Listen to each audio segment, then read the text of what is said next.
Assalamualaikum warahmatullahi wabarakatuh. Waalaikumsalam warahmatullahi wabarakatuh. Alhamdulillahirabbil alamin, nahmaduhu wa nasta'inu wa nastaghfiruh wa na'udzubillahi min syururi anfusina wa min sayyiati a'malina, may yahdihillahu fala mudhillalah wa may yudhlil fala hadiyalah.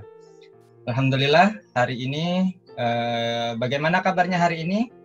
Alhamdulillah, luar biasa. Allahu Akbar. Ya, alhamdulillah. Marilah kita bersama-sama berdoa. Berdoa mulai. A'udzu billahi minasyaitonir rajim. Bismillahirrahmanirrahim. Rabbi zidni ilma warzuqni fahma. Rabbi shrah li sadri wa yassir li amri wahlul 'uqdatam min lisani yafqahu qawli birahmatika ya arhamar rahimin. Alhamdulillah, bagaimana saya ingin mengecek kehadiran teman-teman. Untuk hari ini tadi saya share untuk absennya di WA group. Saya cek kehadirannya di Zoom. Risma apakah hadir? Hadir tapi nggak bisa on cam katanya. Oke. Wilson Januar. Bang. Hadir? Hadir. Ajeng Adinda. Hadir. Mia. Aku. Hadir. Ya. Ristiana. Hadir. Risma. Hadir? Ya. Hadir. Oke. Dela. Hadir. Hadir. Oke. Kemuliaan lagi dengan kita di pembelajaran PAI kelas 10. Dan pada pertemuan kali ini kita akan membahas materi tentang meniti hidup dengan kemuliaan. Oke, teman-teman, rincian dari materi kita adalah kita akan membahas 3 ayat, yaitu surat Al-Anfal ayat 72 yang berisikan, yang bermakna di dalamnya mengandung makna pengendalian diri. Lalu ayat kedua adalah surat Al-Hujurat ayat 12 yang di dalamnya terkandung makna berprasangka baik. Lalu surat Al-Hujurat ayat 10 yang di dalam surat tersebut mengandung makna persaudaraan. Oke. Mendapatkan kemuliaan sehingga tujuan kita itu jelas bahwa arah tujuan hidup kita adalah kemuliaan. Untuk mendapatkan kemuliaan itu maka jalan yang harus kita tempuh harus mulia juga. Seperti apa jalan hidup yang mulia? Mari kita simak video berikut ini, video pembelajaran yaitu keteladanan dari Nabi Yusuf alaihissalam. Agar kita lebih memahami, silakan teman-teman nanti perhatikan poin-poin yang bisa kita ambil sebelum nanti kita ada diskusi antara kelompok nanti untuk dipresentasikan. Baik, kita akan share screen. Ketika usianya masih sangat belia, ia dicemplungkan dengan sengaja ke sebuah perigi oleh saudara-saudaranya sendiri. Ia memang selamat setelah ditemukan oleh serombongan kafilah. Namun, mereka membawa Yusuf kecil ke Mesir dan menjualnya sebagai hamba sahaya. Untuk beberapa lama, ia pun hidup sebagai pembantu di rumah seorang pejabat Mesir.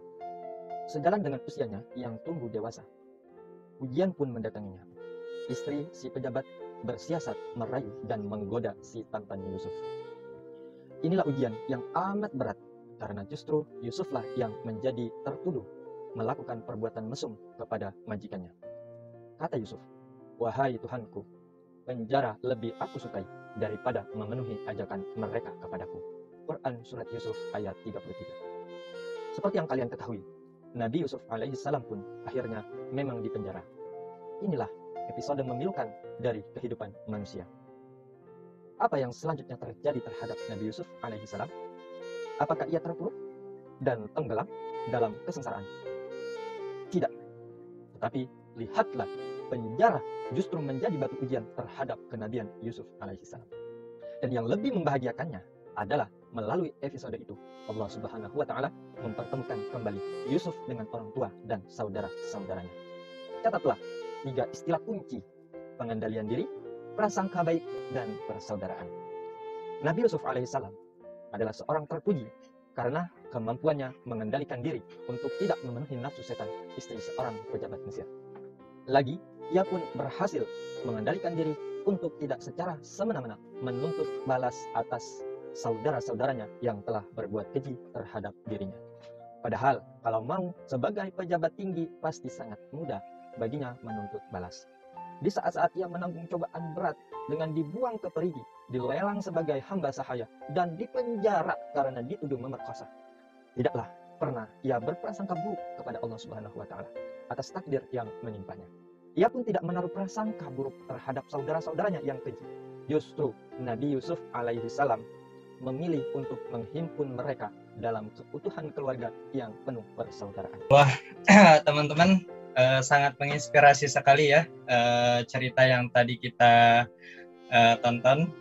Yang ingin saya tanyakan, Rehan, bagaimana kalau posisinya berada di posisi Nabi Yusuf pada saat digoda oleh istri Raja Mesir? Apa yang Rehan lakukan? Allah alam, Pak, saya mungkin akan selalu berdoa untuk bisa mendapatkan perlindungan dari Allah. Oh, Masya Allah, barakallah. Baik teman-teman, setelah ini terima kasih ya Rehan. Baik, silahkan teman-teman diskusi. Bapak kasih waktu 10 atau 15 menit diskusi. Di breakout room silakan join dengan Bapak bagi 3 kelompok. Kelompok pertama itu namanya, Bapak beri nama, kelompok pertama itu adalah pengendalian diri. Kelompok kedua itu, kelompok pertama diketuai oleh Saudara Rehan. Nanti silakan yang mau join dengan Saudara Rehan silakan. Untuk kelompok 2, Bapak namai dengan kelompok berprasangka baik yang akan diketuai oleh Saudari Ajeng. Silakan teman-teman yang mau join dengan kelompok berprasangka baik. Lalu yang ketiga adalah kelompok persaudaraan yang akan diketuai oleh Saudari Tania. Juga silakan, atau teman punya pengalaman, silakan join di salah satunya. Sesuai pengalaman ya, sesuai pengalaman. Mungkin teman pernah disakiti atau teman pernah difitnah gitu. Untuk berbagi dan sharing sesuai kelompoknya. Oke, baik, silahkan mulai dari sekarang join kepada ininya masing-masing ya. Untuk di breakout room, Bapak sudah kasih nama, silahkan klik breakout room-nya dan join ke breakout room.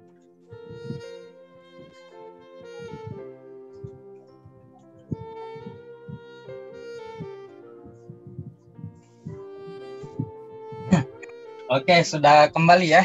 Bagaimana, seru ya diskusinya, bercerita dan sharing pengalaman masing-masing. Ya, silakan kelompok berapa yang mau presentasi dulu? Silakan angkat tangan. Hasan. Oke, Saudara Rehan, silahkan. Baik, Bapak Hengki Ternado, terima kasih atas kesempatannya.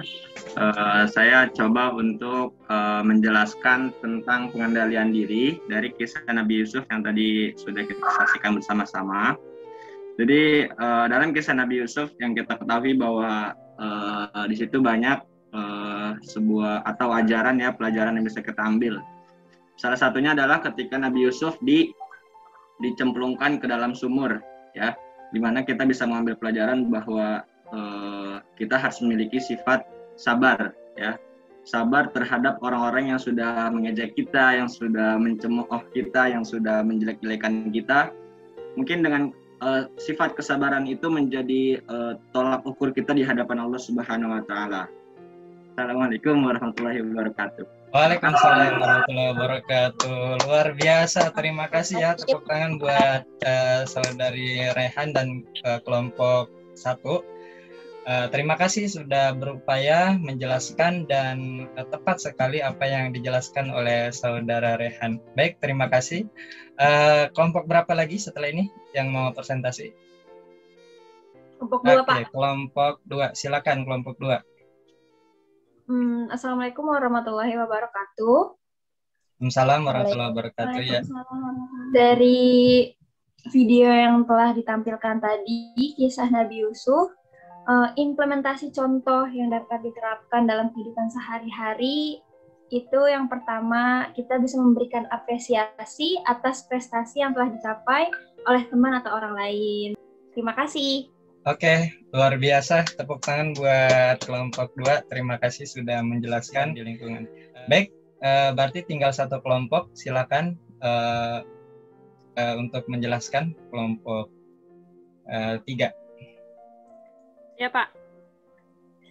Saya kelompok 3, Risma bersama Tania akan mengambil pelajaran dari kisah Nabi Yusuf, yaitu tentang persaudaraan atau ukhuwah, mendamaikan teman atau saudara yang berselisih agar mereka sadar dan kembali bersatu.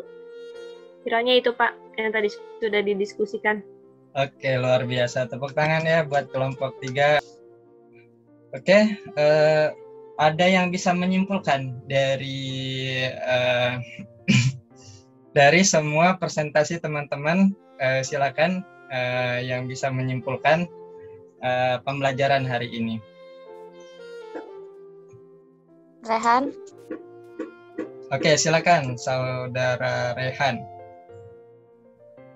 Baik, terima kasih pada teman-teman semua dan pada Bapak Hengki Ternado atas kesempatan kembali untuk bisa menjelaskan kesimpulan dari pembelajaran hari ini. Ya. Dalam Quran surah Al-Anfal ayat surat ke-8 ayat 72, ya, Allah menjelaskan bahwasannya Allah memerintahkan Rasulullah Shallallahu alaihi wasallam berhijrah dari kota Mekah ke kota Madinah, ya. Itu tandanya bahwa seorang muslim mempunyai sebuah kewajiban untuk berhijrah. Karena konteks hijrah ini bukan tentang hanya berpindah dari satu ke tempat yang lainnya, tapi bisa juga berhijrah dari sesuatu yang buruk menuju kepada kebaikan, ya, seperti hadirnya Al-Qur'an, ya. Dengan hadirnya Al-Qur'an mengubah tatanan manusia, tatanan sosial dari dari kejahilian, ya, dari kejahiliaan menuju kepada ketakwaan, ya, ketaatan kepada Allah Subhanahu wa taala. Maka kita sebagai manusia, ya, tentunya mempunyai kewajiban untuk berhijrah agar bisa menjadi manusia yang lebih baik lagi, ya. Terus selanjutnya dalam Quran surah Al-Hujurat ayat ke-10 bahwasannya Allah Subhanahu wa taala sudah menciptakan kedamaian, ya. Dan kita sebagai manusia tentunya harus sering memberikan nasihat-nasihat kebaikan kepada sesama, ya. Jadi beramal ma'ruf nahi mungkar. Nah, terus yang ketiga adalah kita sebagai manusia harus berprasangka baik, tidak hanya kepada manusia tapi juga berprasangka baik kepada Allah, yakin bahwa apapun yang Allah berikan kepada kita sampai hari ini adalah yang terbaik. Terima kasih. Assalamualaikum warahmatullahi wabarakatuh. Oke, tepuk tangan buat kita semua. Luar biasa ya, remaja-remaja sekarang itu luar biasa pengalamannya. Dia sudah bisa melihat dunia di usia mereka, luar biasa. Dengan kemuliaan ini akan menjadi filter buat kita semua. Oke, teman-teman sekalian, pembelajaran kita telah berakhir. Namun sebelum berakhir, kita akan main games terlebih dahulu. Oke, luar biasa.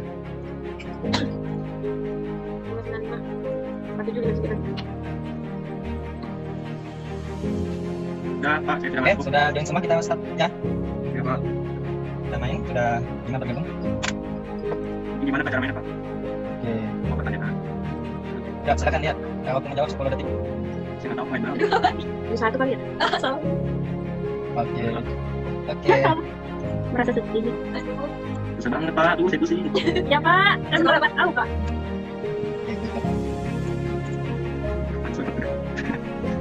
Susah sekali.